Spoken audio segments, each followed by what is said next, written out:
Hi guys, welcome back to my channel. So ఈరోజు ఈ video వచ్చేసి ఏంటంటే ఆర్ఆర్బి పీఓ అండ్ క్లర్క్ దాని గురించి క్వాంట్ అంటే మనకి కట్ ఆఫ్ పెట్టాడు కదా, సారీ సెక్షనల్ టైమింగ్ పెట్టాడు కదా.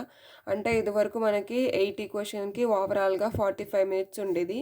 40 క్వశ్చన్స్ మనకి రీజనింగ్, 40 క్వశ్చన్స్ క్వాంట్ ఉంటే అంటే ఆల్రెడీ ముందు రాసిన వాళ్ళకైతే ఆల్రెడీ తెలిసే ఉంటుంది. నేను కొత్తగా మళ్ళీ చెప్పాల్సిన అవసరం ఏం లేదు. అయితే ఫస్ట్ టైం రాసే వాళ్ళ గురించి డీటెయిల్గా చెప్తున్నాను. మనకి రీజనింగ్ 40 క్వశ్చన్స్, క్వాంట్ 40 క్వశ్చన్స్ ఉంటే సెక్షనల్ టైమింగ్ అనేది లేకుండా సెక్షనల్ టైమింగ్ మనకి ఐబీపీఎస్ ఇంకా ఎస్బీఐలో ఉండేది, ఆర్ఆర్బీలో ఉండేది కాదు. ఇక్కడ ఓవరాల్గా 45 మినిట్స్ ఇచ్చేవాడు. ఇప్పుడు ఏం చేశాడంటే వాడు సెక్షనల్ టైమింగ్ పెట్టాడు. ఈ 45 మినిట్స్ని జస్ట్ 25 అండ్ 20 కింద సపరేట్ చేశాడు. 25 ఏమో రీజనింగ్కి, 20 ఏమో క్వాంట్కి. అది ఒక 23-22 అని చేసినా సరిపోదు. 25-20 అంటే ఏదో ఎలా అంటే ఇంట్లో ఒకరికి అంటే ఒక అబ్బాయినేమో బాగా చూసి లేదా అమ్మాయిని బాగా చూడనట్టు అలా ఉంది ఈ ఈ డిస్ట్రిబ్యూషను. పోనీ 23-22 అని ఇచ్చినా ఒకలా ఉండేది మొత్తం. ఇప్పుడు ఇది ఎలా వాళ్ళు డివైడ్ చేసిన ఈ టైమింగ్ ఎలా ఉందంటే, రీజనింగ్ క్వాంట్ ఎవరైతే బాగా చేసి రీజనింగ్ టఫ్ ఉంటారో వాళ్ళకి మాత్రం ఇది అడ్వాంటేజ్లా ఉంటుంది. ఎందుకంటే వాళ్ళకి ఆల్రెడీ క్వాంట్లో గ్రిప్ ఉంది కాబట్టి 20 మినిట్స్లో చేసేయగలరు. రీజనింగ్ టఫ్ ఉన్న వాళ్ళకి 25 మినిట్స్ కాబట్టి బాగుంటుంది. ఎవరైతే రీజనింగ్ ఈజీగా ఉంటుంది, క్వాంటే డిఫికల్ట్ అనుకుంటారో వాళ్ళకే ఇది డిసడ్వాంటేజ్. సో ఇది మనకి ఏంటంటే ఇప్పుడు 25 మినిట్స్ ఉన్నాయి కాబట్టి మనం పీఓలో అయితే మినిమం 35, క్లర్క్ అయితే ఖచ్చితంగా ఈ రీజనింగ్లో 40 పెట్టేయాలి. పీఓ అయితే 35 మ్యాక్సిమం పెట్టడానికి ట్రై చేయాలి.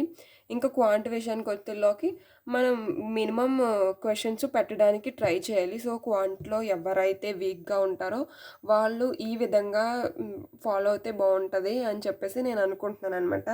సో ఇది ఖచ్చితంగా ఫాలో అవ్వాలని చెప్పట్లేదు, ఎందుకంటే ఒక్కొక్కరికి ఒక్కొక్క స్ట్రాటజీ ఉంటుంది. అంటే ఒక్కొక్కరు రీజనింగ్ ఐ మీన్ సింప్లిఫికేషన్స్ అవి క్విక్గా చేస్తారు, కొంతమంది అర్థమెటిక్లో క్విక్ ఉంటారు. సో నేను ఇది ఎవరికి చెప్తున్నానంటే, చాలామంది అంటున్నారు నేను ఏంటంటే number series, simplifications or approximations, number series, quadratic equations, ఇంకా డిఐ మేము చేయగలుగుతున్నాం.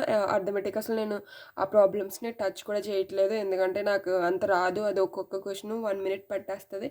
ఇలా కొంతమంది అనుకుని ఆ క్వశ్చన్స్ని వదిలేస్తున్నారనమాట. ఇప్పుడు మనం ఏంటంటే వీటితో పాటు వాటిని కూడా అట్లీస్ట్ టచ్ చేసి ట్రై చేయాలన్నమాట. ఎందుకంటే ఇప్పుడు రీజనింగ్ 25 మినిట్స్ ఇచ్చినా కూడా 40 క్వశ్చన్స్ ఒకవేళ మనకి ఏదైనా టఫ్ అనిపించి లేదైనా ఒక క్వశ్చనే పట్టుకుని టైం ఏదైనా వేస్ట్ చేసి ఏదైనా అయినా కూడా మనం ఈ క్వాంట్లో కూడా మినిమం క్వశ్చన్స్ మనం ఖచ్చితంగా అక్కడ అటెంప్ట్ చేసి ఉండాలి. సో అందుకే ఏంటంటే ఇప్పుడు మనకి ఓవరాల్గా 40 క్వశ్చన్స్ కదా, 40 క్వశ్చన్స్లో మనకి simplifications, number series and quadratic equations ఇవన్నీ కలిపి 15 ఉంటాయి పక్కా. అండ్ డిఐ వచ్చేసి మినిమం 10 ఉంటాయి, సో పక్కా 25 మార్క్స్ ఇక్కడికి. సో ఇవన్నీ ఎవరైతే మ్యాక్సిమం ప్రాక్టీస్ చేసి చేస్తూ ఉంటారో ఈ 25 పక్కా పెట్టగలుగుతారు. అండ్ ఇంకొకటి అవి ఒక్కొక్కసారి 15 అర్థమెటిక్ ఇస్తాడు, ఒక్కొక్కసారి ఏమో మిగతా 5 అంటే డిఐ ఇవ్వచ్చు, వేరే ఏదో ఒకటి ఇవ్వచ్చు. సో వాళ్ళ దాన్ని బట్టి ఉంటుంది. సో ఇప్పుడు నేను దేని గురించి చెప్తున్నానంటే, మినిమం ఈ 25 అయిన తర్వాత మనం కనీసం ఇప్పుడు సపోజ్ రీజనింగ్లో 35 పీఓ పాయింట్ ఆఫ్ వ్యూలో చూస్తే 35 పెడితే కనీసం దీంట్లో 30 పెట్టగలిగితే 65 పెట్టగలుగుతాం. అదే క్లర్క్ అయితే రీజనింగ్ ఖచ్చితంగా 40 పెట్టాలి, దీంట్లో మినిమం 35 అయినా పెట్టాలి. సో దాని పరంగా చూస్తే ఏంటంటే ఇప్పుడు మనకి డిఐ చేయాలంటే ఖచ్చితంగా మనకి 4 టాపిక్స్ ఖచ్చితంగా గ్రిప్ ఉండాలి. అవి ఏంటంటే percentage, ratios and proportions, average and profit and loss. ఎందుకంటే మనకి డిఐలో వీటి మీదే ఉంటాయి కాబట్టి వీటి మీద ఉంటాయి కాబట్టి ఈ ఈ కాన్సెప్ట్ మనం ఖచ్చితంగా 100% చేయగలిగేలా నేర్చుకున్నామనుకో, ప్రాక్టీస్ చేసామనుకో, అక్కడ డిఐలోనూ ఇంకా స్పీడ్గా చేయడానికి హెల్ప్ అవుతుంది. అండ్ ఈ 4 వాటిలోంచి కూడా ఖచ్చితంగా మ్యాక్సిమం 2 ఎక్స్పెక్ట్ చేయొచ్చు మనం క్వశ్చన్స్. అండ్ వీటితో పాటు ఇంకా ఏమేమిటంటే సపోజ్ పెర్ముటేషన్స్ అండ్ కాంపిటేషన్స్, ఇవి మనం కాన్సెప్ట్ అర్థం చేసుకుంటే ఈజీ, అవి పెద్ద కష్టపడక్కర్లేదు. నెక్స్ట్ ప్రాబిలిటీ ఒకటి, తర్వాత పార్ట్నర్షిప్ అండ్ ఇంకొకటి ఏంటంటే permutations, competitions, probability, partnership and simple interest and compound interest. అంటే నేను మామూలుగా చెప్తున్నాను జనరల్, కానీ ఈ ఈ 4లోంచి కూడా మినిమం అంటే ఈ ఓవరాల్గా ఈ 8 నుంచి అట్లీస్ట్ 5 రావచ్చు అనమాట. సో వీటిని అంటే మొత్తం అటెంప్ట్ చేయలేకపోతున్నాము అన్న వాళ్ళకి నేను చెప్తున్నాను. ఇందాక 25 అనుకుంటే ఈ 5 యాడ్ చేస్తే ఖచ్చితంగా 30 పెడుతున్నారు. అది 40, ఇది 30 అంటే 70 మార్క్స్. అర్థమైందా? అలాగని ఇవి వచ్చేస్తే మొత్తం వదిలేయద్దు, వేరే కాన్సెప్ట్స్ కూడా ఖచ్చితంగా నేర్చుకోవాలి. నేనేం చెప్తున్నానంటే ఇవి మినిమం చేసుకోండి, ఇవి మినిమం పదే పదే ప్రాక్టీస్ చేస్తూ ఉంటే మీకు ఇంప్రూవ్ అవుతుంది అని చెప్పేసి చెప్తున్నాను అనమాట. సో మొత్తం ఇవే కాదు, మనకు ఓవరాల్గా 17 టాపిక్స్ ఉన్నాయి మొత్తం అర్థమెటిక్లో. ఇంకా time and distance, time and work, ఏంటి ages, trains, boats and streams, mensuration, mixture and alligations. And ఇంకొకటి ఏంటంటే రేషియోస్ అండ్ ప్రపోర్షన్స్ మనం కాన్సెప్ట్ ఫుల్గా నేర్చుకుంటే ఏజెస్ ఇంకా మిక్సర్ అండ్ అలిగేషన్ కూడా మనం రేషియోస్ బేస్డ్, అంటే ఇప్పుడు క్లర్క్ అంటే మినిమం ఈజీ లెవెల్ వస్తుంది, పిఓ అంటే కొంచెం కష్టం ఉంటుంది.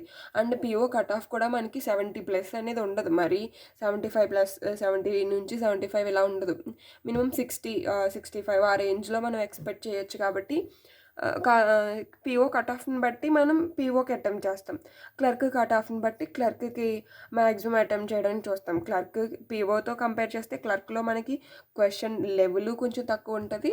అండ్ దాన్ని బట్టి మనం సాల్వ్ కొంచెం మినిమం ప్రాక్టీస్ చేసినా కూడా మనం ప్రాబ్లమ్ని సాల్వ్ చేయగలుగుతాం అనమాట.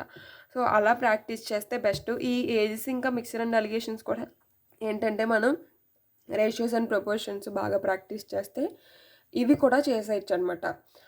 అది చెప్తున్నాను. అంటే ఇప్పుడు నేను చెప్పినవి అన్నీ, అంటే నేను ఇప్పుడు మొత్తం ఓవరాల్గా 10 కాన్సెప్ట్స్ చెప్పాను.